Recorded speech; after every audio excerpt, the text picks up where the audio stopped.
Hi guys, I'm Jing and today I'm going to review a book called The Soft Architects by Madeline Miller. So this book is one of the two books I chose for my reading challenge this semester. The first book is this one, An Astronaut's Guide to Life on Earth by Chris Hadfield, the astronauts that I love the most. And so, let's get into this book. So why did I choose this book? Well, first of all, I was inspired by my favorite artist's illustrations about this book. Her name is Kat Bishonen, and she did some small illustrations about the characters of the book, Hercules and Patroclus to be specific. And I was so inspired and curious with her drawings that I had to read the book because she highly recommended all of her fans reading it. And then I got the book. I got it like it was a PDF file, not really a real book, but then I printed it out. But the printed version was like illegal and not very beautiful, so I should not show it here. Anyway, and the second reason why I chose this book is because in this term we have a criteria about which kinds of books should we read, and this book matches one of those criteria, which is based on a mythology. So yes, The Song of Achilles is actually a retelling of Iliad novel, Iliad story or Iliad's book. Book. And before we get into the summary of the book, I would like to introduce a bit about our author, Madeline Miller. Madeline Miller is an American novelist, but before that she was a Latin and Greek teacher who taught high school students. And The Song of Achilles is actually her debut novel, which she spent 10 years writing when she was still a teacher. I think that she's still now, but well. Madeline graduated from Brown University with a bachelor and master degrees in classics. She has also studied at University of Chicago's Committee on Social Thought and in the dramaturgy department at Yale University of Drama, where she focused on the adaptation of classic texts to modern forms. And by far she has written two books. The first one is The Song of Achilles, and the second one is Circe. Both contain characters and events from the Greek mythology and all set in ancient Greece. Now, let's continue to our summary of the book. Okay, so this story takes over Achilles and Patroclus' lifetime, and Patroclus is to be a prince, but then he was exiled to Thea, the kingdom of King Pallas and his son Achilles.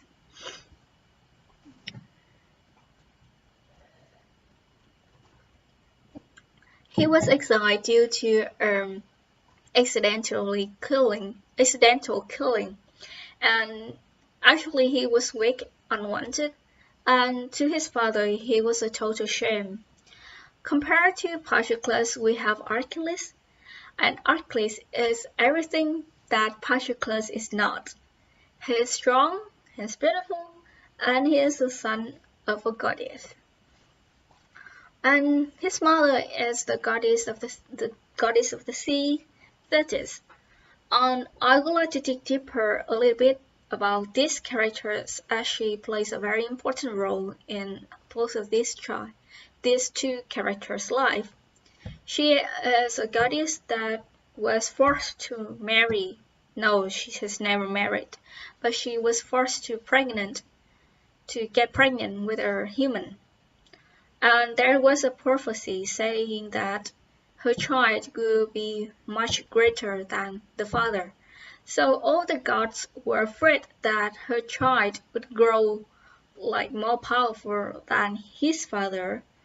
So they set her up with a human, and they set her up to be raped by that mortal human. And imagine you being raped just because of a prophecy. Of course, you will be enraged. And so was Thetis. She was so enraged that she hates all human in general, and including our friend Patroclus. So why does she hate Patroclus? Now, as you can see, Archelaus and Patroclus' paths seems to never cross. Yet one day, Archelaus was interested in Patroclus, and so he decided to be friend with Patroclus, or he decided Patroclus to be his friend. Well, otherwise, still friends. Now, as these boys grow, they also grow to have passionate feelings toward the other, which means that their friendship blossoms into something much greater than just friendship. That is love. And Thetis know that. And that is why she hates Patroclus, because she believes that Patroclus is detaining Archelaus' fame, and he should be nowhere near Archelaus. However, they still love each other, so they go training together, and they were trained by Chiron, a centaur that trained heroes of the Greeks. And Archelaus was born with a prophecy that became much greater than his father. Now is King Pallas, and become the greatest man of all the Greeks. So yes, he was trained to be skilled at wars and medicines. Of course, Chiron taught them all of that. But he was also, learned to be striving for fame. So what do I say by striving for fame? There's an incident no, there's not any kind of incident, but you may have heard of the Troy War. And so Helen was kidnapped, or we may say she had accidentally have an affair with Prince Paris of King Priam of the Troy, and she eloped with him. It's not actually the word elope, but she ran away with him. Congrats, Aphrodite. You did a very well done job in this story. I couldn't understand why. But then she just ran away, and her husband, in range of being, snatched away the most beautiful woman and all Greeks. So he called for all heroes around the Greeks to come and win his wife back and defeat the Troy to, teach them a lesson. So Archelaus joined them, and Patroclus, he was fear of losing Archelaus while they are in love, so it was understandable. So he also decided to join in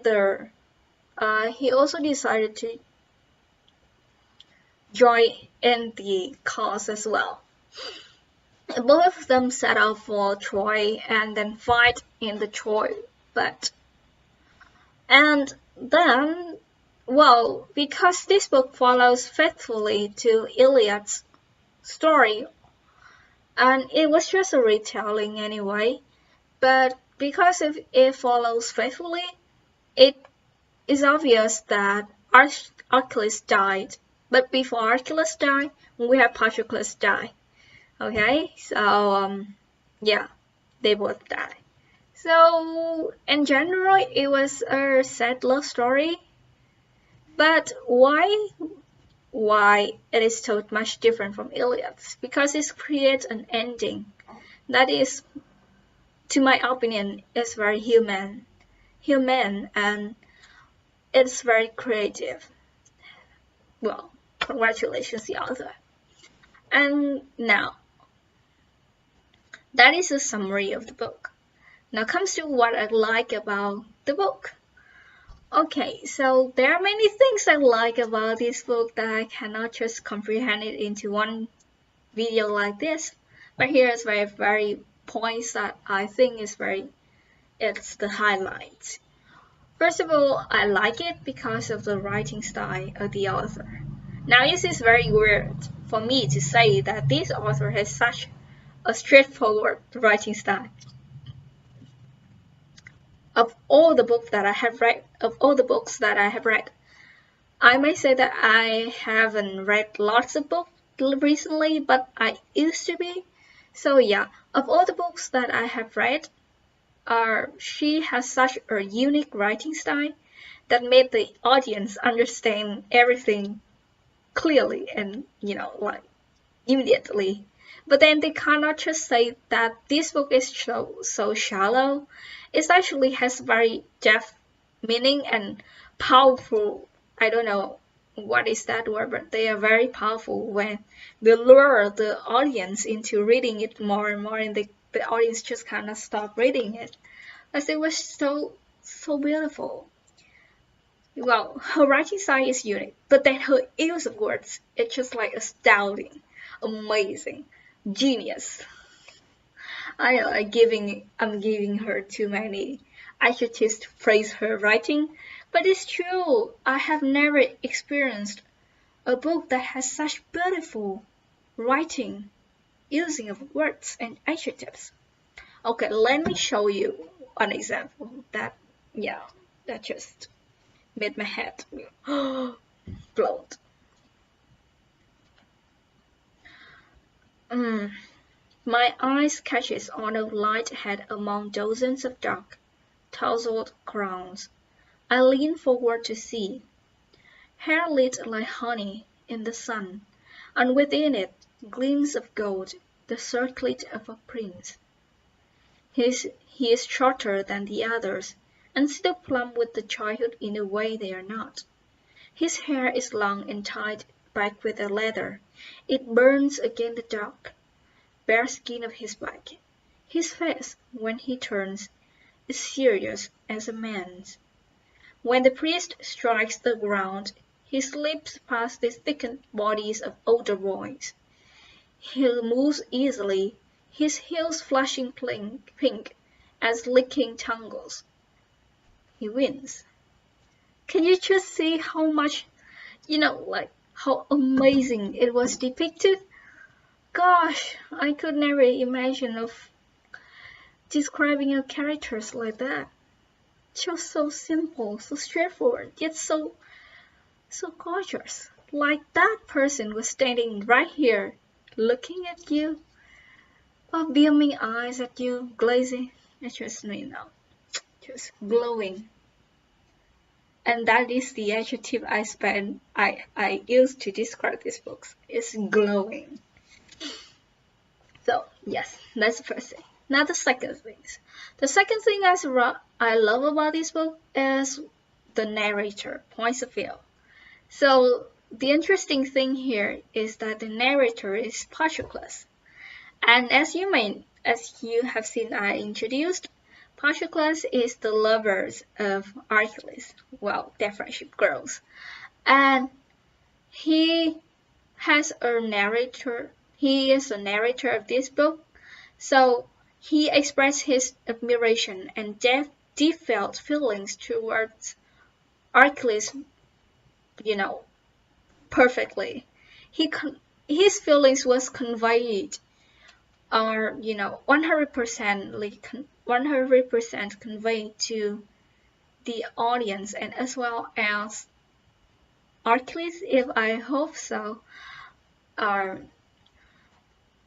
I think his narration this choose no I think this choice of narration is brilliant and clever, as we can see how much Patroclus loves and fear about loving Achilles, as Achilles is just like so perfect, and his points of view is what made Achilles more human.